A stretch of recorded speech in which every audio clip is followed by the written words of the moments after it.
शुक्लाम्बरधरं विष्णुं शशिवर्णं चतुर्भुजं प्रसन्नवदनं ध्यायेत् सर्वविघ्नोपशान्तये। व्यासं वसिष्ठनप्तारं शक्तै पौत्रमकल्मषं पराशरात्मजं वन्दे सुखतातं तपोनिधिं। व्यासाय विष्णुरूपाय व्यासरूपाय विष्णवे नमो वै ब्रह्मनिधये वासिष्ठाय नमो नमः। अविकाराय शुद्धाय नित्याय परमात्मने सदैकरूपरूपाय विष्णवे सर्वजिष्णवे। यस्य स्मरणमात्रेण जन्म संसारबन्धनात् विमुच्यते नमस्तस्मै विष्णवे प्रभविष्णवे। ॐ नमो विष्णवे प्रभविष्णवे। श्रीवैशम्पायन उवाच श्रुत्वा धर्मानशेषेण पावनानि च सर्वशः युधिष्ठिरः शान्तनवं पुनरेवाभ्यभाषत। युधिष्ठिर उवाच किमेकं दैवतं लोके किं वाप्येकं परायणं स्तुवन्तः कमर्चन्तः प्राप्नुयुर्मानवा शुभम्। को धर्मः सर्वधर्माणां भवतः परमो मतः किं जपन्मुच्यते जन्तुर्जन्म संसारबन्धनात्। श्रीभीष्म उवाच जगत्प्रभुं देवदेवम् अनन्तं पुरुषोत्तमम् स्तुवन्नामः सहस्रेण पुरुषस्तततोत्थितः तमेव चार्चयन् नित्यं भक्त्या पुरुषम् अव्ययम् ध्यायन् स्तुवन्नमस्यं च यजमानस्तमेव च। अनादिनिधनं विष्णुं सर्वलोकमहेश्वरम् लोकाध्यक्षं स्तुवन्नित्यं सर्वदुःखातिगो भवेत्। ब्रह्मण्यं सर्वधर्मज्ञं लोकानां कीर्तिवर्धनम् लोकनाथं महद्भूतं सर्वभूतभवोद्भवम्। एष मे सर्वधर्माणां धर्मोऽधिकतमो मतः यद्भक्त्या पुण्डरीकाक्षं स्तवैर्रच्चैर्नरः सदा। परमं यो महत्तेजः परमं यो महत्तपः परमं यो महद्ब्रह्म परमं यः परायणम्। पवित्राणां पवित्रं यो मङ्गलानां च मङ्गलम् देवतं देवतानां च भूतानां यो व्ययः पिता यतः सर्वाणि भूतानि भवन्त्यादियुगागमे यस्मिंश्च प्रलयं यान्ति पुनरेव युगक्षये तस्य लोकप्रधानस्य जगन्नाथस्य भूपते विष्णोर्नाम सहस्रं मे शृणु पापभयापहम्। यानि नामानि गौणानि विख्यातानि महात्मनः ऋषिभिः परिगीतानि तानि वक्ष्यामि भूतये। ऋषिर्नाम्नां सहस्रस्य वेदव्यासो महामुनिः छन्दोऽनुष्ठुप् तथा देवो भगवान् देवकीसुतः अमृतांशोद्भवो बीजं शक्तिर्देवकी नन्दनः त्रिसामाहृदयं तस्य शान्त्यर्थे विनियुज्यते। विष्णुं जिष्णुं महाविष्णुं प्रभविष्णुं महेश्वरम् अनेकरूपदैत्यान्तं नमामि पुरुषोत्तमम्। अस्य श्रीविष्णोर्दिव्यसहस्रनामस्तोत्रमहामन्त्रस्य श्रीवेदव्यासो भगवान् ऋषिः अनुष्ठुप्छन्दः श्रीमहाविष्णुः परमात्मा श्रीमन्नारायणो देवता अमृतांशोद्भवो भानुरिति बीजम् देवकी नन्दनः सृष्टेति शक्तिः उद्भवक्षोभणो देव इति परमो मन्त्रः शङ्खबृन्नन्दकी चक्रीति कीलकम् शार्ङ्गधन्वा गदाधर इति अस्त्रम् रथाङ्गपाणिरक्षोभ्य इति नेत्रम् त्रिसामासामगः सामेति कवचम् आनन्दम् परब्रह्मेति योनिः ऋतुः सुदर्शनः काल इति दिग्बन्धः श्रीविश्वरूप इति ध्यानम् श्रीमहाविष्णुः प्रीत्यर्थे सहस्रनाम जपे विनियोगः।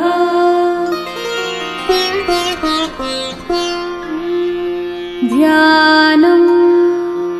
क्षीरोधन्वत्प्रदेशे शुचिमणिविलसत्सैकते मौक्तिकानाम् माला क्लृप्तासनस्थस्फटिकमणिनिभैर्मौक्तिकैर्मण्डिताङ्गः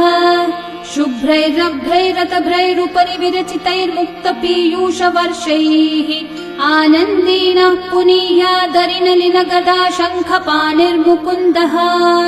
भुःपादौ यस्य नाभिर्वियदसुरनिलश्चन्द्रसूर्यौ च नेत्रे कर्णावाशाशिरौद्योर्मुखमपि दहनो यस्य वास्तेयमब्धिः अन्तस्थं यस्य विश्वं सुरनरखगो भोगि गन्धर्वदैत्यैः चित्रं रम्यते तं त्रिभुवन विपुषं विष्णुमीशं नमामि। ॐ नमो भगवते वासुदेवाय। शान्ताकारं भुजगशयनं पद्मनाभं सुरेशं विश्वाधारं गगनसदृशं मेघवर्णं शुभाङ्गं लक्ष्मीकान्तं कमलनयनं योगिहृद्ध्यानगम्यं वन्दे विष्णुं भवभयहरं सर्वलोकैकनाथम् मेघश्यामं पीतकौशेयवासं श्रीवत्साङ्कं कौस्तुभोद्भासिताङ्गम् पुण्योपेतं पुण्डरीकायताक्षं विष्णुं वन्दे सर्वलोकैकनाथम् नमः समस्तभूतानामादिभूताय भूभृते अनेकरूपरूपाय विष्णवे प्रभविष्णवे सशङ्खचक्रं सकिरीटकुण्डलं सपीतवस्त्रं सरसीरुहेक्षणम् सहारवक्षस्थलशोभिकौस्तुभं नमामि विष्णुं शिरसा चतुर्भुजम् छायायां पारिजातस्य हेमसिंहासनोपरि आसीनमम्बुदश्याममायताक्षम् अलङ्कृतम् चन्द्राननं चतुर्बाहुं श्रीवत्साङ्कितवक्षसं रुक्मिणी सत्यभामाभ्यां सहितं कृष्णमाश्रये। विश्वं विष्णुर्वषट्कारो भूतभव्यभवत्प्रभुः भूतकृद्भूतभृद्भावो भूतात्मा भूतभावनः भूतात्मा परमात्मा च मुक्तानां परमा गतिः अव्ययः पुरुषः साक्षी क्षेत्रज्ञोऽक्षर एव च योगो योगविदां नेता प्रधानः पुरुषेश्वरः नारसिंहः वपुः श्रीमान् केशवः पुरुषोत्तमः सर्वः शर्वः शिवस्थाणोर्भूतादिर्निधिरव्ययः सम्भवो भावनो भर्ता प्रभवः प्रभुरीश्वरः स्वयंभू शम्भुरादित्यः पुष्कराक्षो महास्वनः अनादिनिधनो धाता विधाता धातुरुत्तमः अप्रमेयो ऋषिकेशः पद्मनाभोऽमरः प्रभुः विश्वकर्मा मनुस्त्वष्टा स्थविष्ठस्थविरो ध्रुवः अग्राह्यः शाश्वतः कृष्णो लोहिताक्षः प्रतर्दनः प्रभुतस्त्रिककुब्धाम पवित्रं मङ्गलं परम् ईशानः प्राणदः प्राणो ज्येष्ठः श्रेष्ठः प्रजापतिः हिरण्यगर्भो भूगर्भो माधवो मधुसूदनः ईश्वरो विक्रमी धन्वी मेधावी विक्रमक्रमः अनुत्तमो दुराधर्षः कृतज्ञः कृतिरात्मवान् सुरेशः शरणं शर्म विश्वरेतः प्रजाभवः अहः संवत्सरो व्याळः प्रत्ययः सर्वदर्शनः अजः सर्वेश्वरः सिद्धिः सिद्धि सर्वादिरच्युतः वृषा कपिरमेयात्मा सर्वयोगविनिःसृतः वसुर्वसुमना सत्यः समात्मा संवितः समः अमोघः पुण्डरीकाक्षो वृषकर्मा वृषाकृतिः रुद्रो बहुशिरा बभ्रुर्विश्वयोनिःशुचिश्रवाः अमृतः शाश्वतस्थाणोर्वरारोहो महातपाः सर्वगः सर्वविद्भानुः विश्वक्सेनो जनार्दनः वेदो वेदविदव्यङ्गो वेदाङ्गो वेदवित्कविः लोकाध्यक्षः सुराध्यक्षो धर्माध्यक्षः कृताकृतः चतुरात्मा चतुर्व्यूहश्चतुर्दंष्ट्रश्चतुर्भुजः भ्राजिष्णुर्भोजनं भोक्ता सहिष्णुर्जगदादिजः अनघो विजयो जेता विश्वयोनिः पुनर्वसुः उपेन्द्रो वामनः प्रांशुरमोघः शुचिरूर्चितः अतीन्द्रः सङ्ग्रहः सर्गो धृतात्मा नियमो यमः वेद्यो वैद्यः सदा योगी वीरः माधवो मधुः अतीन्द्रियो महामायो महोत्साहो महाबलः महाबुद्धिर्महावीर्यो महाशक्तिर्महाद्युतिः अनिर्देश्य वपुः श्रीमान् अमेयात्मा महाधृतक् महेश्वासो महीभर्ता श्रीनिवासः सतां गतिः अनिरुद्धः सुरानन्दो गोविन्दो गोविदाम्पतिः मरीचिर्दमनोहंसः सुपर्णो भुजगोत्तमः हिरण्यनाभः सुतपः पद्मनाभः प्रजापतिः अमृत्युः सर्वदृक्सिंहः सन्धाता सन्धिमान् स्थिरः अजो दुर्मशनः शास्ता विश्रुतात्मा सुरारिः गुरुर्गुरुतमो धामः सत्यः सत्यः पराक्रमः निमिषो निमिषस्रग्वी वाचस्पतिरुदारधीः अग्रणीर्ग्रामणी श्रीमान् न्यायो नेता समीरणः सहस्रमूर्धा विश्वात्मा सहस्राक्षः सहस्रपात् आवर्तनो निवृत्तात्मा संवृतः सम्प्रमर्दनः अहः संवर्तको वह्निरनिलो धरणीधरः सुप्रसादः प्रसन्नात्मा विश्वदृग्विश्वभुग्विभुः सत्कर्ता सत्कृतः साधुर्जह्नुर्नारायणो नरः असङ्ख्येयो प्रमेयात्मा विशिष्टः शिष्टकृच्छुचिः सिद्धार्थः सिद्धसङ्कल्पः सिद्धिदः सिद्धिसाधनः वृषाही वृषभो विष्णुर्वृषपर्वा वृषोदरः वर्धनो वर्धमानश्च विविक्तः श्रुतिसागरः सुभुजो दुर्धरो वाग्मी महेन्द्रो वसुदो वसुः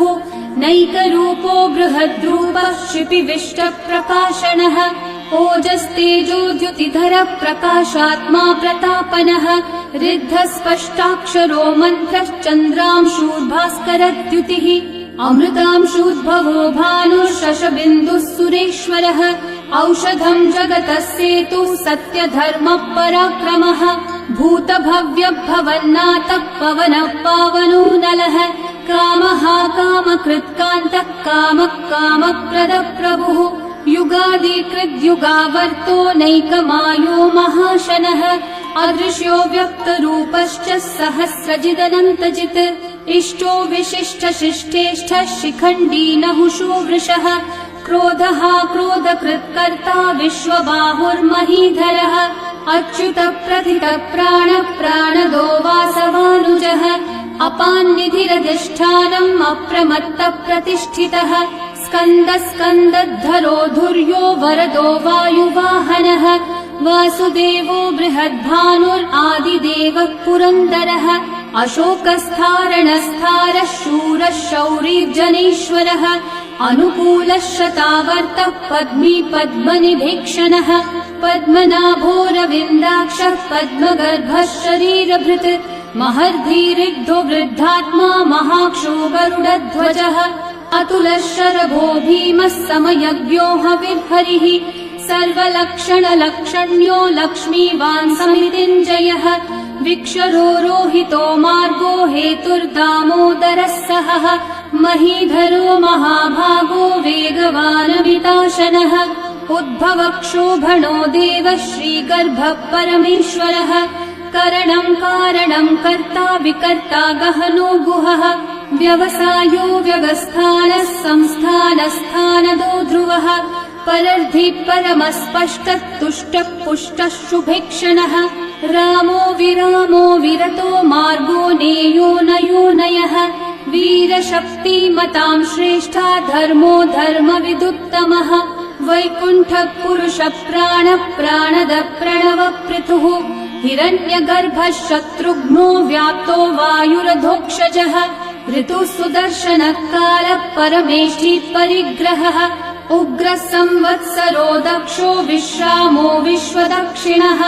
विस्तारस्थावरस्थाणुः प्रमाणं बीजमव्ययम्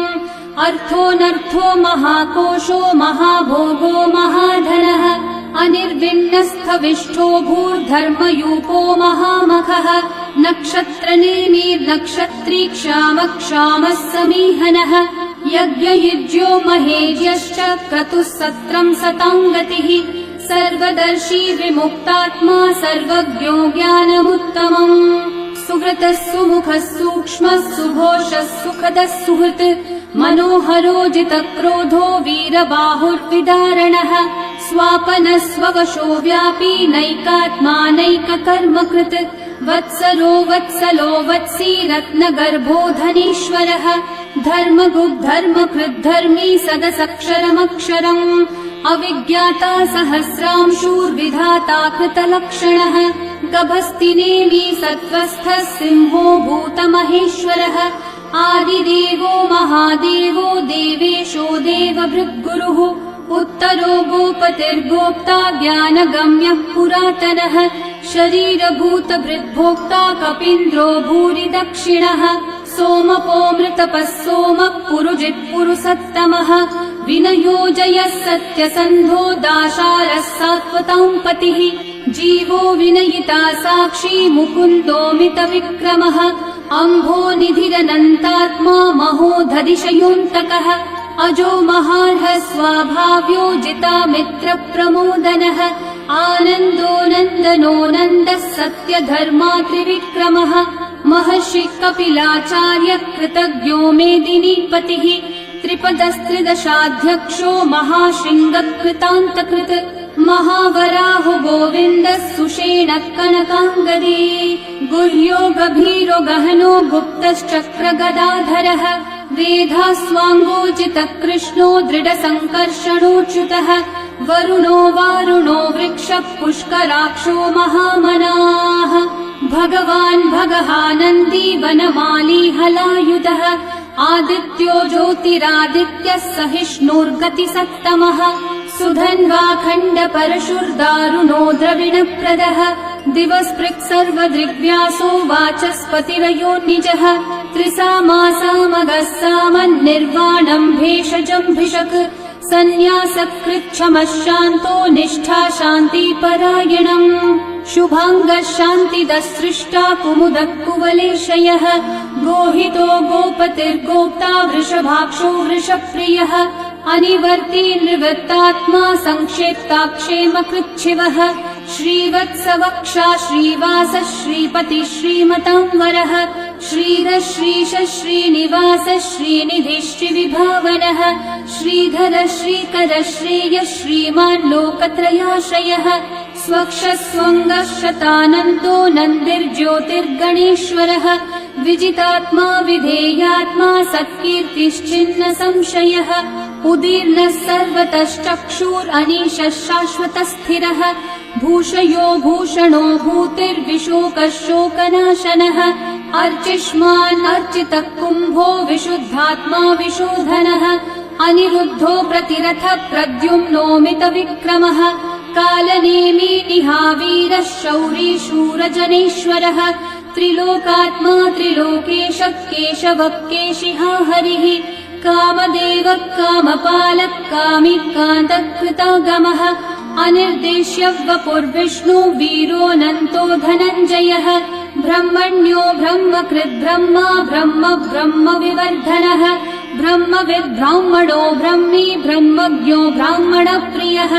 महाकर्मो महाकर्मा महातेजा महोरगः महाक्रतुर्महायज्वा महायज्ञो महाहविः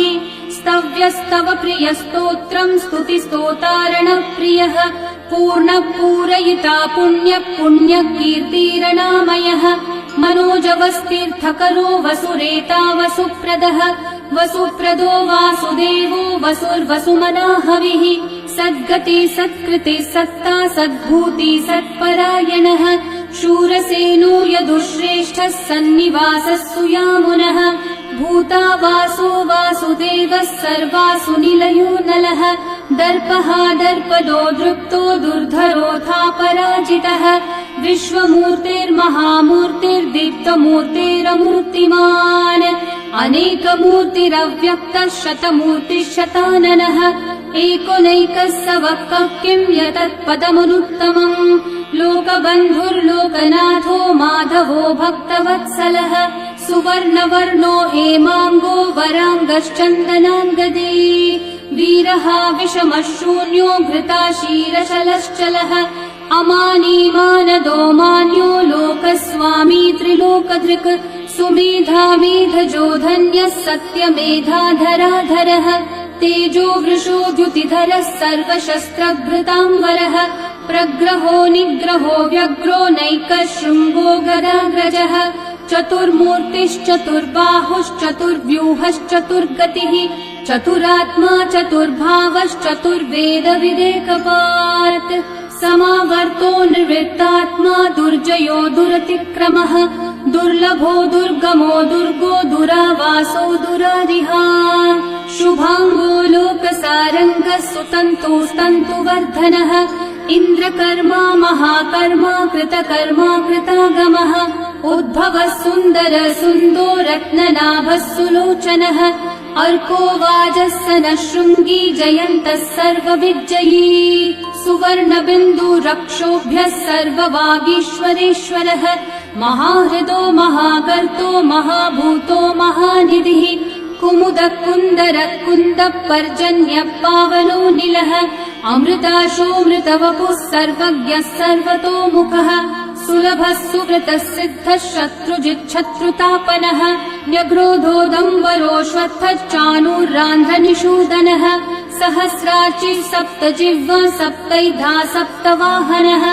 अमूर्तिरनघोचिन्त्यो भयकृद्भयनाशनः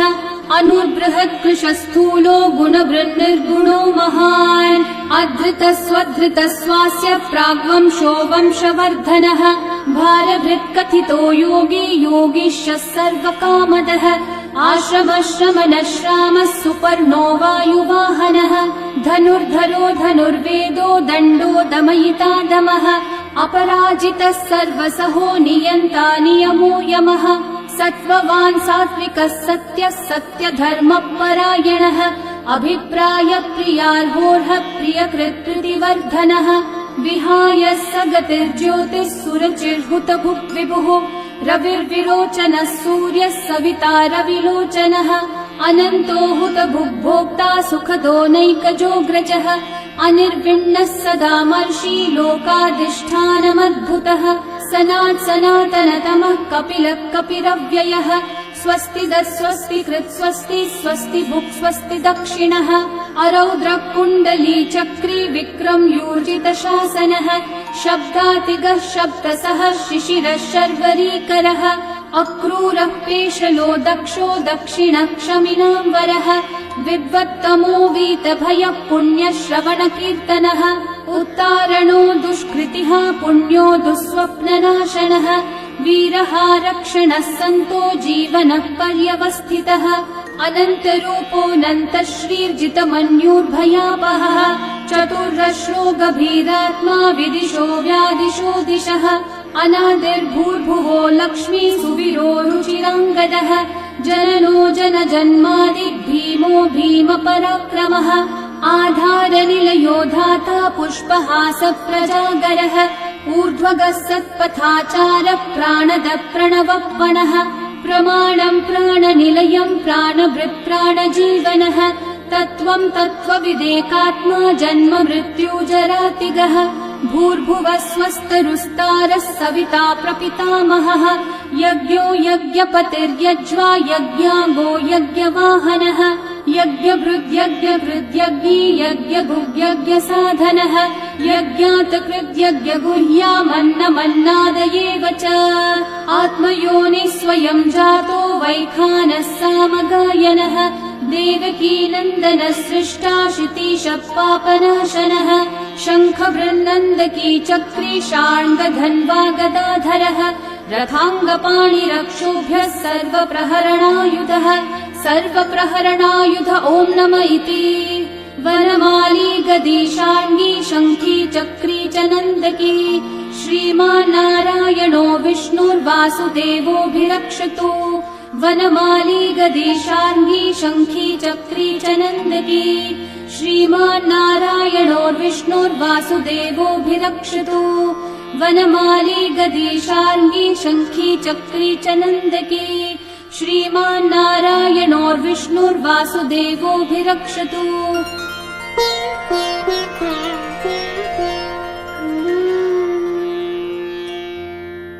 इतीदं कीर्तनीयस्य केशवस्य महात्मनः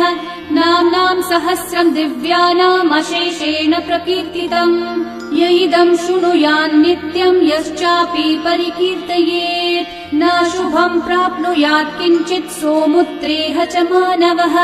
वेदान्तगो ब्राह्मणः स्यात् क्षत्रियो विजयी भवेत् वैश्यो धन समृद्धः स्यात् शूद्रः सुखमवाप्नुयात् धर्मार्थी प्राप्नुयात् धर्मम् अर्थार्थी चार्थमाप्नुयात् कामानवाप्नुयात् कामी प्रजार्थी चाप्नुयात् प्रजाम् भक्तिमान् यः सदोत्थाय शुचिस्तद्गतमानसः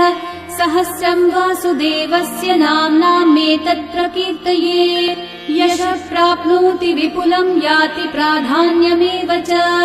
अचलां श्रियमाप्नोति श्रेय प्राप्नोत्यनुत्तमम् न भयं क्वचिदाप्नोति वीर्यं तेजश्च विन्दति भवत्यरोगो द्युतिमान् बलरूपगुणान्वितः रोगार्तो मुच्यते रोगात् बद्धो मुच्येत बन्धनात् भयान्मुच्येत भीतस्थो मुच्येतापन्न आपदः दुर्गान्यतितरत्याशु पुरुषः पुरुषोत्तमम् स्तुवन्नाम सहस्रेण नित्यम् भक्ति समन्वितः वासुदेवाश्रयो मर्त्यो वासुदेवपरायणः सर्वपाप विशुद्धात्मा याति ब्रह्म सनातनम् न वासुदेव भक्तानामशुभम् विद्यते क्वचित् जन्म मृत्यु जरा व्याधि भयम् नैवोपजायते इमं स्तवमधीयानः श्रद्धा भक्ति समन्वितः युज्येतात्मसुखः शान्ति श्रीधृति स्मृति कीर्तिभिः न क्रोधो न च मात्सर्यम् न लोभो नाशुभा मतिः भवन्ति कृतपुण्यानाम् भक्तानाम् पुरुषोत्तमे द्यौस चन्द्रार्कनक्षत्राखम् दिशो भूर्महो दधिः वासुदेवस्य वीर्येण विदतानि महात्मनः ससुरासुरगन्धर्वम् स यक्षोरगराक्षसम् जगद्वशे वर्ततेदम् कृष्णस्य सचराचरम् इन्द्रियाणि मनोबुद्धिः सत्त्वम् तेजो बलम् द्युतिः वासुदेवात्मकन्याहुः क्षेत्रम् क्षेत्रज्ञ एव च सर्वागमानामाचार प्रथमम् परिकल्पते आचार प्रभवो धर्मो धर्मस्य प्रभुरच्युतः ऋषयः पितरो देवा महाभूतानि धातवः जङ्गमाजङ्गमम् चेदम् जगन्नारायणोद्भवम् योगो ज्ञानम् तथा साङ्ख्यम् विद्या शिल्पादिकर्म च वेदाः शास्त्राणि विज्ञानम् एतत् सर्वम् जनार्दनात् एको विष्णुर्महद्भूतम् पृथक् भूतान्यनेकशः त्रीन् लोकान् व्याप्य भूतात्मा भुङ्क्ते विश्वभुगव्ययः इमम् स्तवम् भगवतो विष्णोर्व्यासेन कीर्तितम् पठेद्य इच्छेत् पुरुषः श्रेयः प्राप्तुम् सुखानि च विश्वेश्वरमजम् देवम् जगतः प्रभुमव्ययम् भजन्ति हि पुष्कराक्षम् न ते यान्ति पराभवम् न ते यान्ति पराभवम् ॐ नम इति अर्जुनोवाच पद्मपत्र विशालाक्ष पद्मनाभः सुरोत्तम भक्तानामनुरक्तानाम् त्राता भव जनार्दन श्रीभगवानुवाच यो माम् नाम सहस्रेण स्तोतुमिच्छति पाण्डव सोऽहमेकेन श्लोकेन स्तुत एव न संशयः स्तुत एव न संशय ॐ नम इति व्यास उवाच वासनाद्वासुदेवस्य वासितम् भुवनत्रयम् सर्वभूतनिवासोऽसि वासुदेव नमोऽस्तु ते श्रीवासुदेव नमोऽस्तु ॐ नम इति पार्वत्योवाच केनोपायेन लघुना विष्णोर्नाम सहस्रकम् पठ्यते पण्डितेर्नित्यम् श्रोतुमिच्छाम्यहम् प्रभो ईश्वरोवाच श्रीराम राम रामेति रमे रामे मनोरमे सहस्रनाम तत्तुल्यम् राम नाम वरानने श्रीराम राम रामेति रमे रामे मनोरमे सहस्रनाम तत्तुल्यम् राम नाम वरानने श्रीराम राम रामेति रमे रामे मनोरमे सहस्रनाम तत्तुल्यं रामनाम वरानने श्रीरामनाम वरानन ॐ नम इति ब्रह्म उवाच नमोऽस्त्वनन्ताय सहस्रमूर्तये सहस्रपादाक्षि शिरोरुबाहवे सहस्रनाम्ने पुरुषाय शाश्वते सहस्रकोटियुगधारिणे नमः सहस्रकोटियुगधारिण ॐ नम इति सञ्जय उवाच यत्र योगेश्वर कृष्णो यत्र पार्थो धनुर्धरः तत्र श्रीर्विजयो भूतिर्ध्रुवा नीतिर्मतिर्मम श्रीभगवानुवाच अनन्याश्चिन्तयन्तो मा ये जनाः पर्युपासते